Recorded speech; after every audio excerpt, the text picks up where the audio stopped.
Mais c'est une équipe qui a des problèmes en ce moment parce qu'il y a des joueurs qui ne jouent pas. On parle de conférence de presse d'avant-match, Rafinha vient et il nous dit les choses. Et ce que Rafinha dit, moi je suis d'accord avec lui, il a raison. Il a raison, Rafinha. Rafinha, ce qu'il dit, il a raison. Si aujourd'hui, lui, il était dans un autre club et qu'on lui demandait de signer au Barça, il réfléchirait deux fois parce que c'est pas normal ce que vivent les Pau Victor et les Dani Olmo. Sincèrement, aujourd'hui, heureusement, il a fallu que les gars remuent ciel et terre, qu'ils arrivent à la Cour suprême des cours suprêmes, c'est-à-dire la justice, je ne sais pas quoi, Cour de justice supérieure du sport ou je ne sais pas, en tout cas, l'instance la plus haute en termes de juridique dans le sport en Espagne, pour que finalement les deux boys puissent être inscrits. Donc, du coup, Dani Olmo et Pau Victor, éventuellement, ils pourront jouer en attendant qu'une décision finale soit donnée, je ne sais pas, au printemps. Bref, pour le moment, au moins, ces enfants peuvent respirer. C'est stressant. C'est fatigant. Il a raison, le Rafinha. Franchement, ils ont besoin de Dani Olmo. Ils ont besoin de Pau Victor. Ils ont besoin de tout le monde. Si tu es parti de cet effectif-là, c'est que normalement, tu as quelque chose à amener. Tu as une pierre à l'édifice. Aujourd'hui, bon, sauf si tu t'appelles Ferran Tokar Torres. Mais bref, salam, salam, outsider. Le débrief commence maintenant. Le Barça l'emporte aujourd'hui 2-0 face à Bilbao et le Barça se qualifie en finale de Supercoupe d'Espagne. Une belle performance, ils se sont gérés, ils ont gagné 2-0. Il y a pas mal de choses positives à dire dans cette rencontre-là. Je pense que c'est important. C'est des rencontres qui te permettent aujourd'hui à pas mal de joueurs aussi d'essayer de se gérer, d'essayer de reprendre du temps de jeu, d'essayer aussi de s'imposer tel que Gavi. Cependant, avant de parler des choses positives, j'ai d'abord envie de parler de Robert Lewandowski. Robert Lewandowski aujourd'hui, il a joué pendant 73 minutes. Il a fait une performance de tocard. Franchement, une performance de tocard. Ces derniers temps, j'aime pas le tocarisme. Ces derniers temps, je suis à fleur de peau. Ces derniers temps, faut pas m'énerver. Quand tu vois hier les Masters Tocard, hier il y avait le conglomérat des tocards. C'est Arsenal, on jouait face à Newcastle. On a perdu 2-0 à domicile en demi-finale de Coupe de la Ligue. Allez, on sait pas gérer. Le Barça, aujourd'hui, ils ont un match qui est difficile face à Bilbao. On sait que Bilbao n'est pas l'adversaire le plus facile pour le Barça. C'est une équipe qui a l'habitude de fatiguer le Barça. L'année passée, les Boy Williams, là, ils sont revenus de la Coupe d'Afrique, ils ont éliminé le Barça. Donc du coup, c'est pas une tâche facile pour le Barça. Mais sur le terrain, tu as des boys déterminés, tu as des boys qui ont envie, tu as un Rafinha qui va courir, tu as un Lamine Yamal qui va être décisif, tu as un trio au milieu de terrain qui est un trio de bambinos, je dis bien, de bambinos, que des gamins, que des enfants avec des dents de lait, mais qui eux, réellement, ont envie de gagner. C'est ça le Barça aujourd'hui. C'est pas mes tocards là. Pas m'énerver, je suis encore fâché contre eux. On va jouer United cette semaine, je sais même pas comment on va s'en sortir, Arsenal, franchement. Bref, Robert Lewandowski. Mais Lewandowski, Gabriel Jesus, Martinelli, ils doivent tous passer leurs vacances ensemble. Mais c'est pas possible. Lewandowski, depuis le début de la saison, moi, quiconque me connaît, depuis le début de la saison, je suis là, je vous dis que Lewandowski ne se gère pas. La dernière fois, on était là en train de faire des top 10, machin, ranking, ballon d'or et tout. Les gars sont fâchés parce que j'ai pas mis Lewandowski. J'ai dit, moi, Lewandowski, ces statistiques, à un moment donné, ne m'intéressent plus. Il marque beaucoup de buts, 25 buts ou je ne sais pas quoi. Mais il marque face à qui? Face à Barbastro. Il marque face à Barbastro. Il marque face à Barbastro. Il marque face à qui? Le Barça a joué ici face au Bayern la dernière fois. Il a fait un grand match.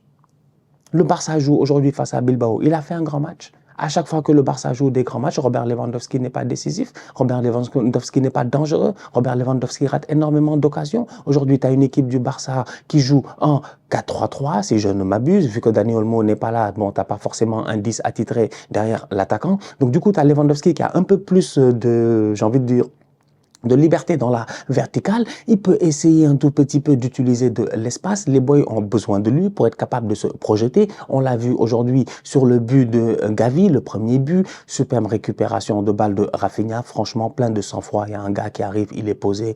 Moi j'avais l'impression que le défenseur de Bilbao allait prendre le ballon. Il a récupéré le ballon, je sais même pas où est-ce qu'il l'a mis, il a récupéré le ballon sans problème. Tac, il fait l'ouverture, je pense c'est Pedri qui avance, qui donne à Baldé, Baldé qui fait le centre en retrait, Jordi Alba pour Messi à l'ancienne.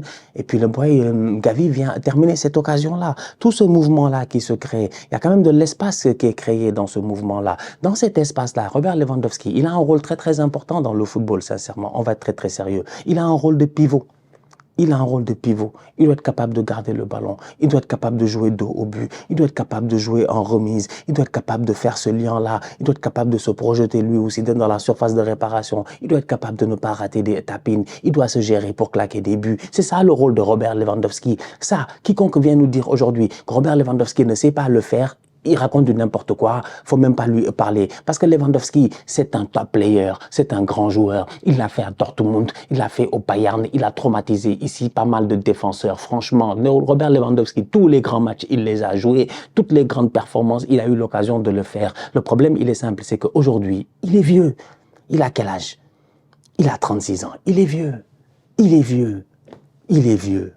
Donc quand il joue face à des D4, des défenseurs qui sont un peu moins forts, des gars qui sont un peu plus fatigués, tout ça, et tout, ou des gars qui sont dans des admirations quand il le regarde, peut-être qu'il réussit à s'en sortir. Mais quand il joue face à des équipes qui aujourd'hui sont fatigantes, sont teigneuses défensivement et tout, eh ben, tu as l'impression que Robert Lewandowski est dépassé par le match. Aujourd'hui, il n'a pas été bon, il a été le maillon faible.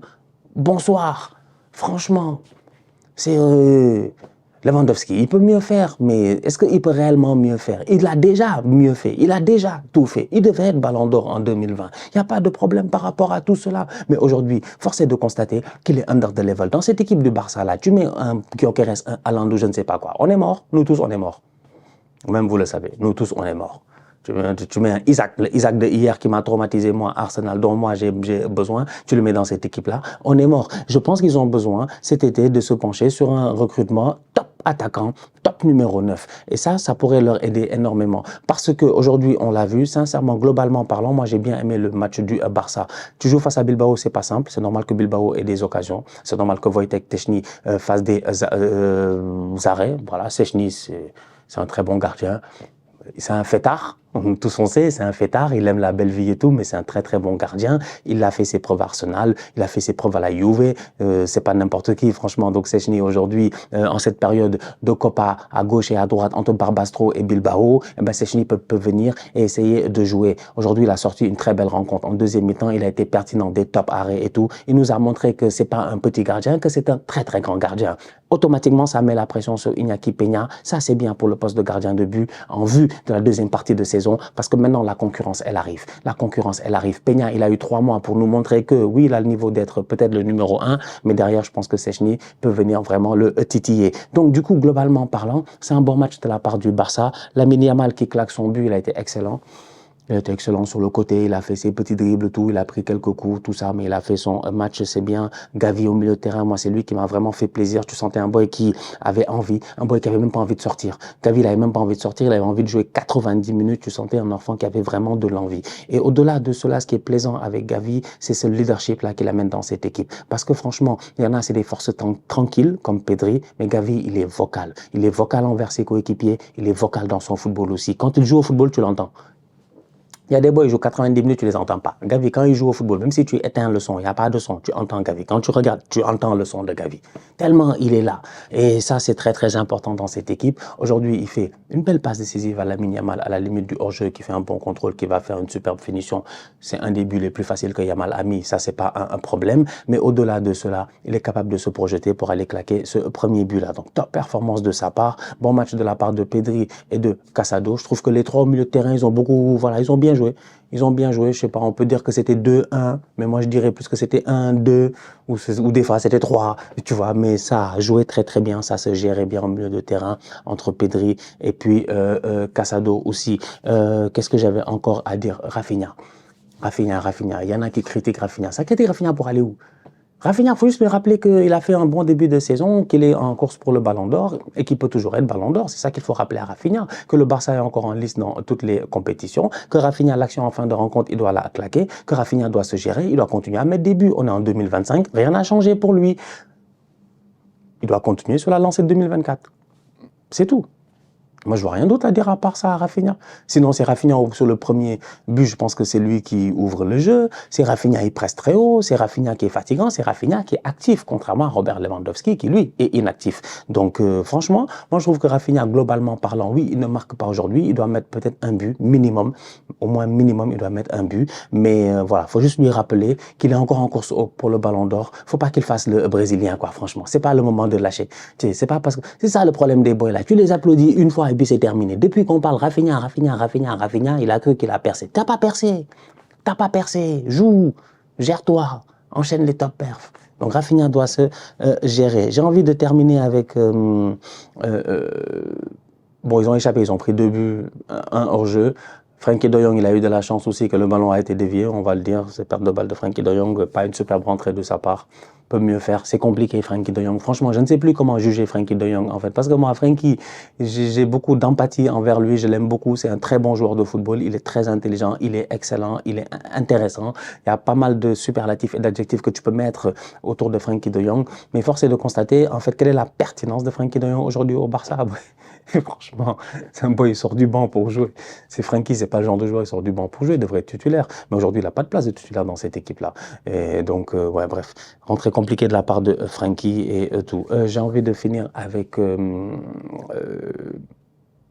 Koubarsi. Parce que Araujo est sur le banc. Araujo ne joue pas. Pas de souci, pas de problème, c'est normal. Revient de blessure, Barbastro, tu peux le faire jouer. Tu te dis qu'il n'y a pas de... Voilà, il ne va pas rechuter face à une 4e division, ça devrait aller normalement, tu vois, j'en prends pas trop de risques, quoi, tu vois. C'est pas Bilbao ou Iñaki Williams, toutes les 30 secondes, il est là en train d'accélérer à gauche et à droite, puis à un moment donné, les boys là, ils rentrent et tout, et puis toi, je sais pas, moi, c'est pas, tu l'as pas mis face à Nico Williams et que les gars, ils vont tellement travailler ses appuis que ton Araujo va se blesser, non. Cependant, j'ai des questions, en fait. C'est qui le mentor de Koubarsi? Koubarsi, c'est vrai, c'est un très bon défenseur, c'est un excellent défenseur, mais c'est un gamin, c'est encore qu'un jeune joueur, en fait. C'est qui est là pour être le mentor de Koubarsi, surtout quand tu es en défense centrale. C'est toujours bien d'avoir à côté de toi un joueur expérimenté, un joueur de qualité, un joueur qui est capable de te porter vers le plus haut niveau. Je me rappelle d'un Raphaël Varane qui arrive au Real Madrid, il y a pas mal de joueurs qui l'ont porté, en fait, tu vois, qui l'ont porté au plus haut niveau. Il avait des pairs en axe central et tout, des gars qui lui ont permis d'évoluer. Varane a joué avec Pepe pendant des années, ça lui a permis d'évoluer. Après, il a joué avec les Sergio Ramos, machin, tout ça, tu vois, c'est des tontons. Toi-même, tu as vu la carrière qu'ils ont fait. Je sais pas, je cherche un autre exemple dans ma tête d'un boy qui est arrivé dans un club et qui est entouré de gars d'expérience, en fait. Tu vois, c'est assez important. Aujourd'hui, quand tu regardes le match en tant que tel, tu regardes les alignements, tu regardes, oui, les 2 buts qu'ils ont pris, tu regardes les quelques erreurs défensives, les actions que se crée Bilbao et tout. Et j'ai envie de dire que défensivement parlant, si tu me dis qu'ils ont un point faible, bah, pour moi, c'est Inigo Martinez. C'est pour cela que je commence par Koubarsi. C'est qui son mentor? C'est pas Araujo, il était à l'infirmerie, il était occupé à se soigner. Koubarsi a besoin d'apprendre, marge de progression. L'apprentissage ne se fait pas toujours hors terrain, il se fait pas toujours avec les coachs, des fois il se fait sur le terrain. Mais Koubarsi aujourd'hui, à 17 ans, il est déjà le leader. C'est lui le patron de la défense. C'est lui le leader défensif devant Inigo Martinez. C'est pas normal. Inigo devrait être pas son patron, mais voilà. Inigo devrait être son grand, mais c'est pas normal. Koubarsi fait de meilleurs matchs, Koubarsi couvre les erreurs, Koubarsi se gère, et même quand il fait des erreurs, tu sais qu'il n'a que 17 ou 18 ans, donc tu ne lui en veux pas. Mais c'est pour dire, en fait. Donc, du coup, quand je dis qu'ils doivent recruter un attaquant, mais je pense qu'ils doivent aussi recruter un défenseur central. Ça, c'est que mon avis.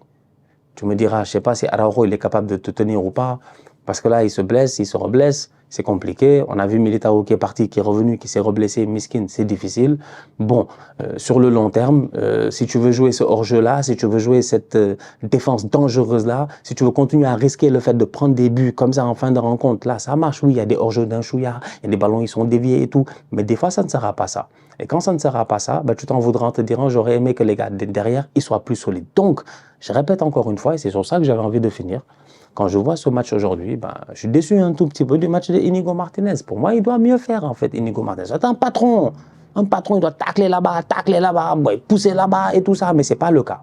C'est absolument pas le cas. Donc, voilà. Voilà. Je sais pas, il y a eu un camion là, ou je sais pas, un moteur, ou j'ai rien compris. Peut-être c'était Batman qui passait. Vous savez, moi je suis à Gotham City, c'est toujours comme ça. Donc du coup, on se capte dans quelques jours pour le Real Madrid qui va jouer sa demi-finale face à Mallorca et ensuite la finale. On va voir. Peut-être qu'on aura un classico en finale ou pas. En tout cas, pour le moment, un des deux est déjà qualifié. Courage à Mallorca face au Real. La famille, on se capte très bientôt pour une nouvelle vidéo. D'ici là, on continue à liker, on continue à partager. On s'abonne, on s'abonne, on s'abonne.